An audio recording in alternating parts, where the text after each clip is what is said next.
प्रकाशित वाक्य 5 के 1 से 5। पुस्तक कौन खोल सकता है?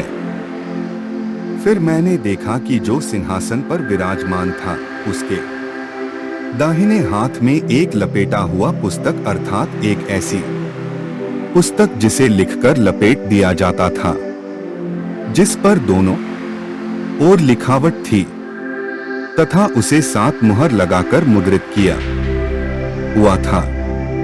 मैंने एक शक्तिशाली स्वर्गदूत की ओर देखा जो दृढ़ स्वर से घोषणा कर रहा था, इस लपेटे हुए पुस्तक की मुहरों को तोड़ने और इसे खोलने में समर्थ कौन है?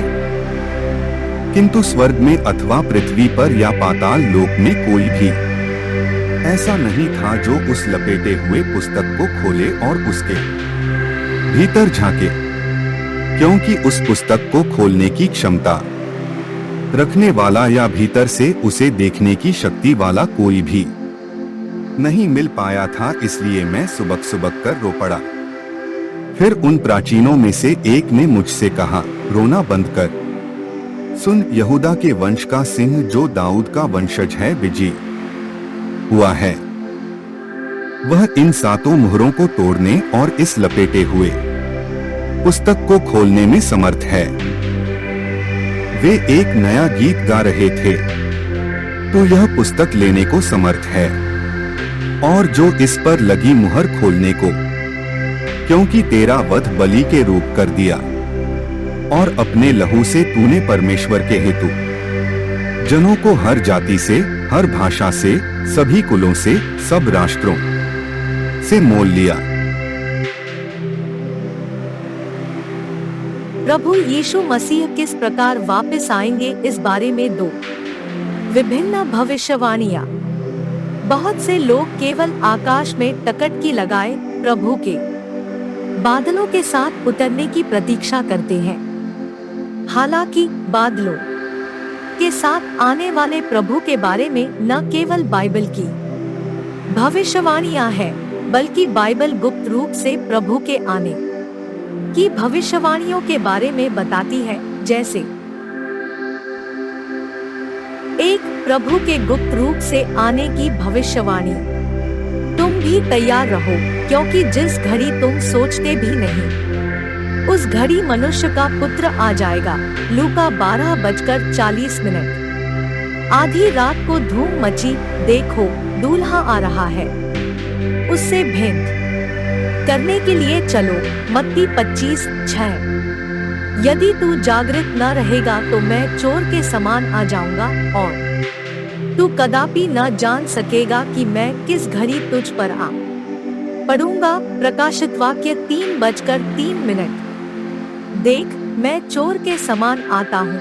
धन्य वह है जो जागता रहता है और अपने वस्त्र की चौकसी करता है कि नंगा न फिरे और लोग उसका नंगापन न देखें। प्रकाशित वाक्य 16:15।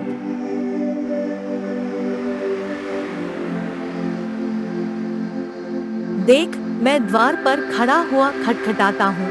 यदि कोई मेरा शब्द सुनकर द्वार खोलेगा तो मैं उसके पास भीतर आकर उसके साथ भोजन करूंगा और वह मेरे साथ। प्रकाशित वाक्य 3:20। क्योंकि जैसे बिजली आकाश के एक छोर से कौंधकर आकाश के दूसरे छोर तक चमकती है, वैसे ही मनुष्य का पुत्र भी अपने दिन में प्रकट होगा। परंतु पहले अवश्य है कि वह बहुत दुख उठाए और इस युग के लोग उसे तुच्छ ठहराए। लूका 17:24-25। क्योंकि जैसे बिजली पूर्व से निकलकर पश्चिम तक चमकती है, वैसे ही मनुष्य के पुत्र का भी आना होगा। मत्ती 24:27। 2 प्रभु के खुलेआम आने की भविष्यवाणी। देखो, वह बादलों के साथ आने वाला है और हर एक आँख उसे देखेगी, वरन जिन्होंने उसे बेधा था वे भी उसे देखेंगे और पृथ्वी के सारे कुल उसके कारण छाती पीटेंगे। हाँ, आमीन। प्रकाशित वाक्य 1:07। उन दिनों के क्लेश के तुरंत बाद सूर्य अंधियारा हो जाएगा और चंद्रमा का प्रकाश जाता रहेगा और तारे आकाश से गिर पड़ेंगे और आकाश की शक्तियां हिलाई जाएंगी। तब मनुष्य के पुत्र का चिन्ह आकाश में दिखाई देगा और तब पृथ्वी के सब कुलों के लोग छाती पीटेंगे और मनुष्य के पुत्र को बड़ी सामर्थ्य और ऐश्वर्य के साथ आकाश के बादलों पर आते देखेंगे। मत्ती 24:29-30। देखो, प्रभु अपने लाखों पवित्रों के साथ आया। यहूदा 1:14।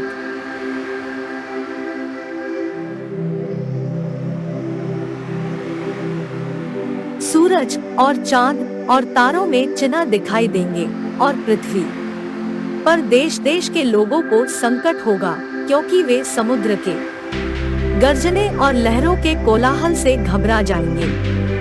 भय के कारण और संसार पर आने वाली घटनाओं की बाट देखते देखते लोगों के जी में जी न रहेगा, क्योंकि आकाश की शक्तियां हिलाई जाएंगी। तब वे मनुष्य के पुत्र को सामर्थ्य और बड़ी महिमा के साथ बादल पर आते देखेंगे। लूका 21:25-27। और उनसे कहा, हे गलीली पुरुषों, तुम क्यों खड़े आकाश की ओर देख रहे हो? यही यीशु जो तुम्हारे पास से स्वर्ग पर उठा लिया गया है, जिस रीति से तुमने उसे स्वर्ग को जाते देखा है, उसी रीति से वह फिर आएगा। प्रेरितों 1:11।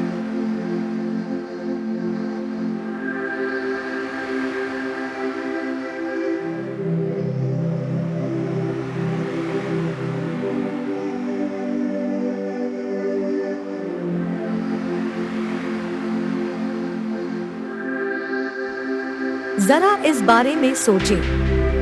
यदि परमेश्वर केवल अंतिम दिनों में बादलों के साथ आए तो कैसे होगा? भविष्यवाणी में चोर के समान आ जाऊंगा कैसे पूरी होगी? प्रभु यीशु ने एक बार कहा था, क्योंकि मैं तुम्हारे लिए जगह तैयार करने जाता हूँ, और यदि मैं जाकर तुम्हारे लिए जगह तैयार करूँ तो फिर आकर तुम्हें अपने यहाँ ले जाऊंगा कि जहाँ मैं रहूं वहाँ तुम भी रहो। यूहन्ना 14:2-3।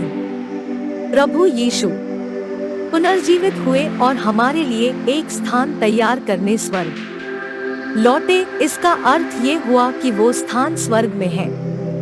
अगर प्रभु लौट आए हैं तो उनका आना हमें स्वर्ग में आरोहित करने के लिए होना चाहिए। पहले हमें प्रभु से मिलवाने, आसमान में ऊपर उठाने के लिए होना चाहिए। अब लोग इस बात की गवाही दे रहे हो कि प्रभु यीशु लौट आए हैं, वे देहधारी हुए हैं और धरती पर वचन बोलने और कार्य करने में लगे हैं। तो वो हमें स्वर्ग के राज्य में कैसे लेकर जाएंगे? स्वर्ग का राज्य धरती पर है या स्वर्ग में? जहाँ तक सवाल ये है कि स्वर्ग का राज्य धरती पर या स्वर्ग में, पहले तो ये समझना जरूरी है कि असल में स्वर्ग का राज्य है क्या। ये तो सब जानते हैं कि स्वर्ग का मतलब है स्वर्गिक, परमेश्वर से संबंधित। तो स्वाभाविक है स्वर्ग के राज्य का मतलब परमेश्वर का राज्य, जहाँ परमेश्वर की सत्ता है, ये मसीह का राज्य है। तो फिर परमेश्वर का राज्य धरती पर हुआ या स्वर्ग में? आओ पहले देखें कि प्रभु की प्रार्थना क्या कहती है।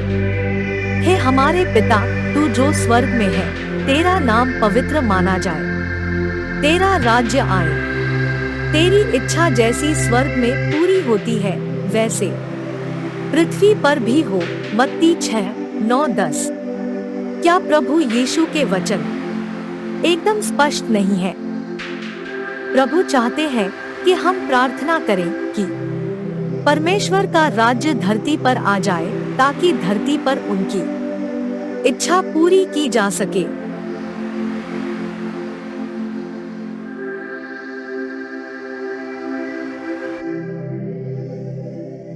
हमें विचार या निर्णय लेने का अधिकार नहीं है। इसलिए हम प्रार्थना करें कि हे पिता परमेश्वर, हमारी इच्छा नहीं बल्कि तेरी इच्छा पूरी हो। आमीन।